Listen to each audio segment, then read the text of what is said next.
नमस्कार दोस्तों, कैसे हैं आप? उम्मीद है अच्छे ही होंगे। दोस्तों, हमारे आज के चैप्टर का शीर्षक है सूरदास के पद। दोस्तों, सूरदास जी का जन्म 1478 में एक मान्यता के अनुसार मथुरा के निकट रुनकता या रेणुका क्षेत्र में माना जाता है, जबकि दूसरी मान्यता के अनुसार उनका जन्म स्थान दिल्ली के पास सिही में माना जाता है। सूरदास जी मथुरा और वृंदावन के बीच गऊ घाट पर रहते थे और मंदिर में भजन कीर्तन किया करते थे। उनके 3 ग्रंथों सुरसागर, साहित्य लहरी और सुरसरावली में सुरसागर ही सर्वाधिक लोकप्रिय हुआ, जिसका कुछ अंश यहाँ पे दिया गया है। आइए दोस्तों शुरू करते हैं। यहाँ सुरसागर के भ्रमर गीत से 4 पद लिए गए हैं।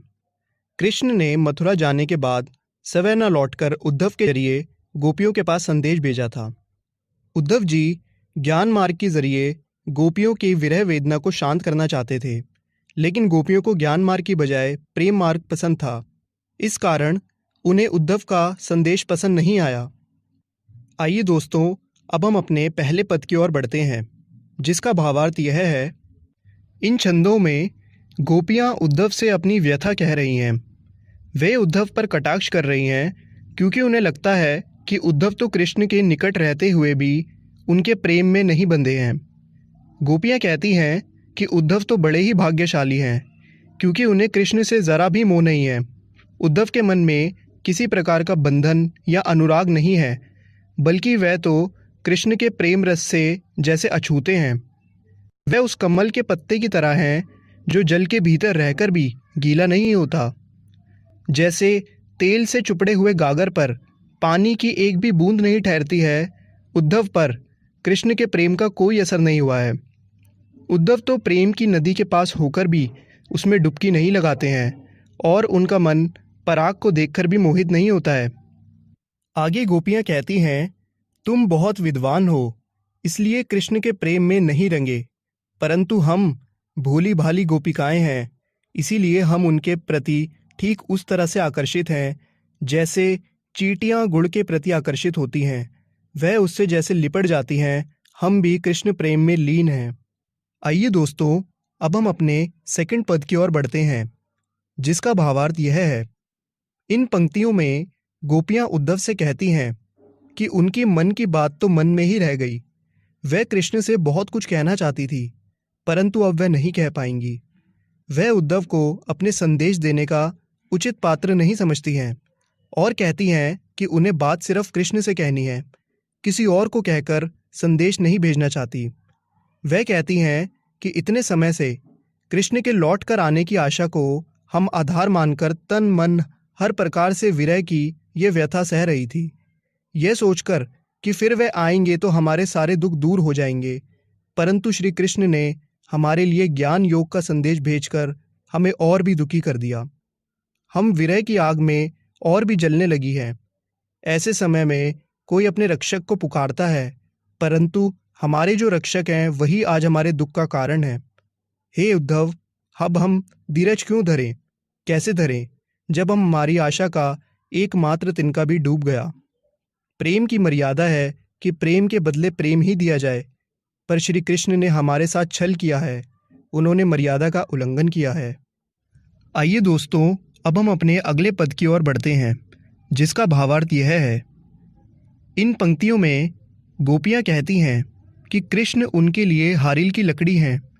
जिस तरह हारिल पक्षी लकड़ी के टुकड़े को अपने जीवन का सहारा मानता है, उसी प्रकार श्री कृष्ण भी गोपियों के जीने का आधार हैं। उन्होंने मन, कर्म और वचन से नंद बाबा के पुत्र कृष्ण को अपना माना है। गोपियां कहती हैं कि जागते हुए, सोते हुए, दिन में, रात में, स्वप्न में हमारा रोम रोम कृष्ण नाम जपता रहा है। उन्हें उद्धव का संदेश कड़वी ककड़ी के समान लगता है। हमें कृष्ण के प्रेम का रोग लग चुका है, अब हम आपके कहने पर योग का रोग नहीं लगा सकती, क्योंकि हमने तो इसके बारे में ना कभी सुना, ना देखा और ना कभी इसे भोगा ही है। आप जो ये योग संदेश लाए हैं वो उन्हें जाकर सौंपें जिनका मन चंचल हो, क्योंकि हमारा मन पहले ही कहीं और लग चुका है। दोस्तों, उद्धव अपने योग के संदेश में मन की एकाग्रता का उपदेश देते हैं। गोपियों के अनुसार योग की शिक्षा उन्हीं लोगों को देनी चाहिए जिनकी इंद्रियां व मन उनके बस में नहीं होते, जिनका मन चंचल है और इधर उधर भटकता है। परंतु गोपियों को योग की आवश्यकता है ही नहीं, क्योंकि गोपियां अपने मन व इंद्रियों तो कृष्ण के अनन्य प्रेम में पहले से ही एकाग्र है। इस प्रकार योग साधना का उपदेश उनके लिए बिल्कुल बेकार है। आइए दोस्तों, अब हम अपने अंतिम पद की ओर बढ़ते हैं, जिसका भावार्थ यह है। गोपियां कहती हैं कि श्री कृष्ण ने राजनीति पढ़ ली है। वह व्यंग्य पूर्वक कहती हैं कि पहले से ही वे बहुत चालाक थे, पर अब उन्होंने बड़े बड़े ग्रंथ पढ़ लिए हैं, जिससे उनकी बुद्धि बढ़ गई है। तभी तो हमारे बारे में सब कुछ जानते हुए भी उन्होंने हमारे पास उद्धव से योग का संदेश भेजा है। उद्धव जी का इसमें कोई दोष नहीं है। ये भले लोग हैं जो दूसरों के कल्याण करने में आनंद का अनुभव करते हैं। गोपियां उद्धव से कहती हैं कि आप जाकर कहिएगा कि यहाँ से मथुरा जाते वक्त श्री कृष्ण हमारा मन भी अपने साथ ले गए थे, उसे वह वापस कर दें। वह अत्याचारियों को दंड देने का काम करने मथुरा गए हैं, परंतु वह स्वयं अत्याचार करते हैं। आप उनसे कहिएगा कि एक राजा को हमेशा चाहिए कि वो प्रजा के हित का ख्याल रखे, उन्हें किसी प्रकार का कष्ट नहीं पहुंचने दे। यही राजधर्म है। दोस्तों, गोपियां कहती हैं कि कृष्ण तो किसी राजनीतिज्ञ की तरह हो गए हैं। स्वयं न आकर उद्धव को भेज दिया है, ताकि वहां बैठे बैठे ही गोपियों का सारा हाल जान जाएं। एक तो वो पहले से ही चतुर थे, और अब तो लगता है कि गुरु ग्रंथ पढ़ लिया है। कृष्ण ने बहुत अधिक बुद्धि लगाकर गोपियों के लिए प्रेम का संदेश भेजा है। इससे गोपियों का मन और भी फिर गया है, वह और डोलने लगा है। गोपियों को लगता है कि अब उन्हें कृष्ण से अपना मन फेर लेना चाहिए, क्योंकि कृष्ण अब उनसे मिलना ही नहीं चाहते हैं। गोपियां कहती हैं कि कृष्ण उन पर अन्याय कर रहे हैं, जबकि कृष्ण को तो राजधर्म पता होना चाहिए, जो ये कहता है कि प्रजा को कभी भी सताना नहीं चाहिए। तो उम्मीद है दोस्तों, आपको ये एक्सप्लेनेशन समझ